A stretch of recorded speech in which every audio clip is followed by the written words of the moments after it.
கூட வந்தவங்க எல்லாம் என்ன பரிகாசம் பண்ணாங்க. டே நந்தா, உன் பேச கேட்டு வந்தோம், இங்க சாமியும் தெரியல ஒன்னும் தெரியல, வெளியே ஒரு மாடு வேற படுத்திருக்குது, எப்படிடா நம்ம சாமி தரிசனம் பண்றது அப்படின்னு என்னை பரிகாசம் பண்ணாங்க.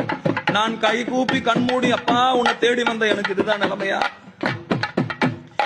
அப்படியே கண்ணீரோட நான் சாமி தரிசனம் பண்ணிட்டு இருக்கும் போது உள்ள இருந்து பெருமான் சொல்றாரு, நந்தியை பார்த்து, பிள்ளாய் சற்று தள்ளியிரு, என் மகன் வெளியே இருக்கிறான், நீ என்ன பண்ணு, ஓரம் தள்ளியிரு, பிள்ளாய் சற்று தள்ளியிருன்னு சொல்லி நந்திய பெருமானை சொல்லவும் அந்த பெரிய மாடு அப்படியே பக்கமா தள்ளி போச்சு. உள்ள பேரொளி பிழம்பாக அப்பன் தெரிகிறார். உள்ள அந்தணர்கள் தீபாராதனை பண்றாங்க. பேரொளி பிழம்பை நான் தரிசனம் பண்ணி சிவலோக